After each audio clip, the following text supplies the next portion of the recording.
나른한 오후 커피 한 잔에 담긴 향긋한 역사를 풀어드립니다. 커피로 맛보는 역사, 커피 인문학자 이기상 교수님과 함께합니다. 안녕하세요. 네, 안녕하세요.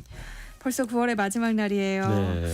가을에는 날씨가 좋아서인지 각종 행사가 많은데요. 커피 관련 행사도 많다면서요? 그렇죠. 가을은 커피의 계절이죠. 예, 각종 커피 관련 강연회나 시음 행사 이런 게 많은데요. 네. 예, 이번 주에도 10월 3일부터 그러니까 목요일부터 6일, 일요일까지 서울 양재동에 있는 AT 센터에서 서울 커피 앤 티 페어가 열립니다. 벌써 12번째예요.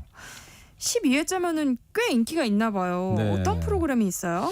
네, 몇 가지 경연 대회가 현장에서 바로 이루어집니다. 커피 볶기 시합인 로스팅 챔피언십, 커피 내리기 시합인 브루잉 챔피언십, 그리고 커피 맛보기 시합인 커핑 챔피언십 등이 열리죠. 그리고 국내의 대표적인 원두 기업과 카페가 참여하는 그 커피 마켓이 열려서 입장객이 누구나 세계 각지에서 온 이 다양한 커피 원두를 구경하고 맛보는 게 가능합니다. 네. 이 커피를 직접 내리거나 라떼 아트를 체험해보는 행사도 있고요. 물론 각종 커피 도구를 판매하기도 하고 커피 창업과 관련된 상담도 받을 수 있습니다. 이 국내외의 유명한 카페나 커피 업체 수백 곳이 참여하는 행사고요. 가보시면 알겠지만 생각보다 많은 분들이 오십니다. 일반인도 참여할 수 있어요? 네. 온라인으로 사전에 신청을 하면 무료 입장이 가능한데요. 사전 신청 없이 현장에서 입장권을 구매하셔도 됩니다. 10,000원밖에 안 합니다. 여기서 쉬운 문제 하나 낼까요? 세계에서 커피 축제, 카페쇼, 커피 페어 등 그 커피 관련 축제가 가장 많이 열리는 나라가 어디일까요? 커피를 사랑하는 우리나라일 것 같아요. 네, 우리나라에서 가장 오래된 서울 카페쇼가 올해는 이제 11월 6일부터 9일까지 코엑스에서 열립니다. 벌써 23회째죠. 서울에서는 이외에도 서울 커피 엑스포, 공릉 숲길 커피 축제가 봄에 열리고 네. 청춘 커피 페스타가 가을에도 열립니다.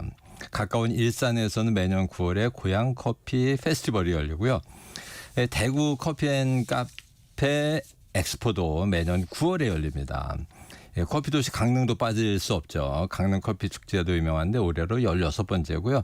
10월 24일부터 열립니다. 커피 도시를 선언한 부산에서는 매년 봄에 부산 커피 쇼가 열립니다. 올해도 5월 말에 열렸고 14번째였습니다. 네. 그리고 부산 백스코에서는 별도로 6월이나 7월에 국제 커피 앤 베이커리 페어를 또 열죠.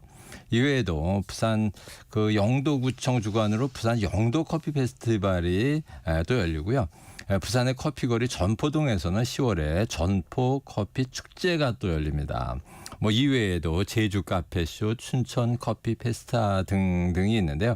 아마도 제가 모르는 지역 커피 축제가 많이 있을 겁니다. 굉장히 많네요. 근데 네. 세계적으로 잘 알려진 커피 축제 가운데 우리나라 말고 해외에서 열리는 축제도 있겠죠. 네, 대표적인 것이 매년 여름 유럽에서 열리는 월드 오브 커피라는 행사죠. 이거는 스페셜티 커피 협회, 즉 SCA가 주관하는 아주 권위 있는 행사입니다. 올림픽이나 월드컵처럼 유럽의 도시들이 주최하려고 좀 경쟁을 할 정도죠. 네. 미국에서도 매년 4월에 스페셜티 커피 엑스포가 열립니다. 그리고 런던 커피 페스티벌도 매년 4월에 열리는 유서 깊은 행사고요. 이외에도 호주 멜버른에서 매년 5월에 열리는 멜버른 국제 커피 엑스포, 또 10월에 매년 뉴욕에서 열리는 뉴욕 커피 페스티벌, 매년 3월에 네덜란드 암스테르담에서 열리는 암스테르담 커피 페스티벌 등이 유명합니다. 제가 이 똑똑한 챗 GPT에게 세계에서 가장 유명한 커피 축제 탑 7, 7개를 알려달라고 했더니 위에 얘기한 6가지 축제에 아시아에서 열리는 행사 하나를 포함시켜서 알려주더군요. 뭘까요? 역시 어렵지는 않습니다. 우리나라에서 열리는 행사 아니에요? 네, 조금 전에 소개해드린 서울 카페쇼인데요. 참가 업체 수와 방문자 수에서 아시아 최대 규모죠. 600여 업체가 참가하고 매년 16만 명 이상이 관람합니다. 네. 저도 매년 가죠. 이 아시아에서도 커피 축제는 많이 열립니다. 3월에 열리는 태국 커피 페스트, 11월이나 12월에 열리는 타이완 국제 커피쇼, 그리고 일본에서 매년 열리는 도쿄 커피 페스티벌도 있는데요. 제일 그중에서 유명한 것은 일본 스페셜티 커피 협회가 주관하는 행사입니다. 그런데 참가 업체가 수십 개 정도 그리고 방문객은 1만 명 정도입니다. 이 서울 카페쇼에는 40개 국가가 참가하는 이 국제 행사인데 일본 도쿄 커피 축제는 일본 커피 전문가들과 일본인 방문객 중심으로 하는 국내 행사라는 좀 차이가 있죠. 제가 보기에 일본은 일본답고 한국은 한국답습니다. 유럽 최대 행사인 월드 오브 커피도 방문객이 1만 명에서 1만 5천 명 정도고요.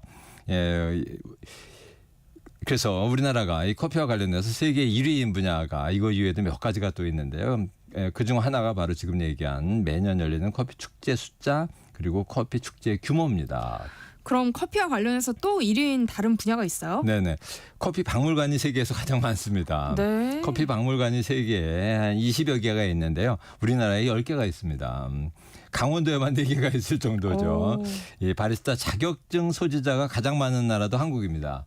이미 절대적 숫자에서도 많고요. 인구 대비 숫자에서는 압도적으로 많습니다. 바리스타 자격증 소지자는 추산컨대 한 7, 80만 명 정도 됩니다. 그러니까 성인 50 내지 60명당 한 명이 바리스타예요. 모든 아파트에는 한두 명의 바리스타가 자격증 소지자가 살고 있습니다. 그중에 한 명이 저희 집에 있어요. 인구 10만 명당 카페 숫자에서 세계 1위인 나라가 또 한국입니다. 우리나라는 인구 500명당 카페가 하나인데 일본은 1,300명당 하나 그리고 미국은 무려 5,000명당 하나 꼴이거든요. 인구 비례로 일본의 3배, 미국의 10배인 거죠. 이 박물관은 공부하는 곳이고요. 가보면 많은 것을 배우죠. 바리스타는 시험을 봐야 하는 건데요. 우리나라 사람들이 이런 걸 좋아합니다. 죽어라 공부하던 습관 그리고 스펙이나 자격증을 우대하는 그런 사회적인 분위기 뭐 이런 게 영향을 준 게 틀림없습니다. 네. 커피 맛이 세계에서 1위였으면 좋겠는데 또 그건 아닌가 봐요. 아닙니다. 맛에서 물론 이제 순위를 매긴다는 것은 좀 무의미하죠. 사람마다 입맛이 다르니까. 네. 그런데 저희 경험으로는 커피 맛에서도 우리나라 커피가 세계 최고 수준 가까이 이르렀다고 생각을 합니다. 이 커피의 다양성 수준에서도 세계 최고 수준이고요. 최근에 열리는 세계적인 그 커피 경연 대회에서 우리나라의 젊은 바리스타들이 주요한 상을 굉장히 많이 타고 있다는 것도 하나의 뭐 증거일 겁니다. 더 큰 증거는 주변에 직접 커피를 볶는 로스터리 카페가 우리나라보다 많은 나라가 없다는 겁니다. 네. 카페가 많아지고 카페 간의 생존 경쟁을 벌이다 보니까 바리스타마다 자신만의 맛을 만들기 위한 노력을 하지 않을 수 없는 게 배경이죠. 그래서 질 좋은 커피, 새로운 커피가 많이 탄생하고 있어요. 오늘 소개해드린 커피 축제에 가서 직접 경험해 보시면 정말 실감하실 겁니다. 이번에는 좀 어려운 질문 하나 하죠. 커피 축제에 가면 많은 유명 바리스타들을 만나볼 수 있는데요. 이들 전문 바리스타들이 생각하는 커피와 관련된 기술 중에서 가장 어려운 기술이 뭔지 아세요? 로스팅 아니에요? 로스팅이라고 언뜻 들었던 것 같은데. 그렇죠. 로스팅도 참 어렵죠. 그런데 더 어려운 것이 섞는 기술입니다. 블렌딩이죠. 커피 원두 몇 종류를 섞는 기술. 네. 이것이 간단해 보이지만 무척 어렵습니다. 몇 가지 원두가 섞이면서 조화로운 맛을 내야 하거든요. 어떤 하나의 커피가 다른 커피 맛을 방해하면 안 되죠. 그러면 섞는 의미가 없습니다. 네. 3가지 커피 원두를 섞으면 3가지 커피 원두가 지닌 각각의 장점이 한 잔의 커피에 담기도록 하는 게 이게 기술이며 예술인데 이게 어렵습니다. 생두를 고르는 기술도 있어야 되고 볶는 기술도 있어야 되고 그리고 훌륭한 미각으로 이 커피 맛을 정확하게 구분해서 최적의 원두 배합 비율을 찾는 어떤 수학적인 지혜까지도 네. 좀 필요하겠죠. 이탈리아에서 발달한 그 에스프레소는 이런 섞는 기술이 탄생시킨 커피라고 할 수 있습니다. 여러 커피 원두를 섞는 기술도 중요하지만 오늘 이야기하려고 하는 게 커피의 다른 물질을 섞는 이야기인데요. 이 커피의 다른 물질을 섞는 기술도 중요합니다. 인류가 처음으로 커피에 섞은 물질, 커피에 넣은 물질이 뭘까요? 커피가 좀 쓰니까 네. 설탕 아니었을까요? 예, 답은 아닙니다. 그래요? 예, 커피가 유럽으로 건너가기 전에 아랍 세계에서 200년간 머물렀는데요. 설탕이 유행하기 전이었습니다. 그래서 이제 커피의 쓴맛을 없애기 위해 이 지역에서 유행하던 향신료를 넣었는데요. 첫 번째는 카다멈이라는 향신료를 넣었다고 합니다. 이 카다멈은 생강과에 속하는 식물의 씨앗으로 만드는 향신료인데요. 달콤하면서도 굉장히 강렬하고 상쾌한 향을 가지고 있습니다.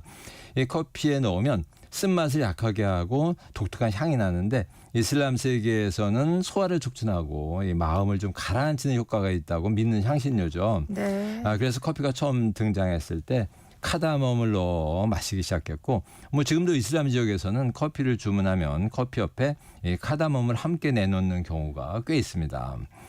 주 생산지는 인도와 동남아시아고요. 그리고 두 번째로 넣은 것 역시 향신료 시나몬이었습니다. 시나몬 가루를 뿌리는 카푸치노는 지금도 유행하는 네네. 음료잖아요. 이게 굉장히 오래된 풍습이네요. 네, 그렇습니다. 시나몬은 아시는 것처럼 계피 종류인데요. 중국 남부지방이나 동남아시아에서 생산되는 계피, 우리나라에서 그 수정과 재료로 쓰이는 계피와 이 커피에 넣어 마시는 시나몬은 약간 다릅니다.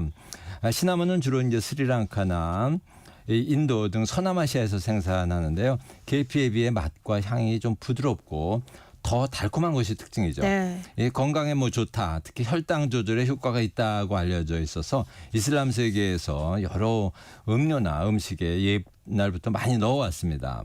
이 단맛이 좋은 향신료라서 일찍부터 커피에도 넣었던 거죠. 그리고 세 번째로는 이 정향이라는 향신료를 커피에 넣었습니다. 영어로는 이제 클로브인데요. 정향 먹어보신 적 있나요? 아니요. 먹어본 적 없는 것 같아요. 들어보신 적? 들어본 적도 사실은 잘 모르겠어요. 그러시군요. 그런데 당연히 먹어보셨습니다. 뭐예요? 예, 우리가 즐기는 카레 라이스에 소량의 정향이 들어갑니다. 예, 카레에서 느끼는 뭔가 좀 톡 쏘는 듯한 맛이 정향에서 나는 맛입니다. 그러니까 우리가 카레를 계속 먹어왔으니까 네네. 알게 모르게 정향을 먹었다는 거네요. 네네. 예, 그렇죠. 정향의 향을 더 분명히 보여주는 것은 은단입니다. 예, 은단의 주재료가 정향이거든요. 예, 은단에서 나는 그 독특한 그 화한 맛과 향, 이게 바로 정향입니다. 은단 맛은 알죠. 그렇죠. 어떤 맛인지 확실히 알겠네요. 네. 그리고 우리 생활 주변에서 정향을 느낄 수 있는 곳은 한방병원이나 치과병원입니다. 이들 병원에 들어가면 느끼는 독특한 향이 있는데 이게 정향입니다. 약한 그 마취제에 정향이 들어가거든요. 이 외에도 서양의 오이 피클에도 네. 조금씩 들어가고요.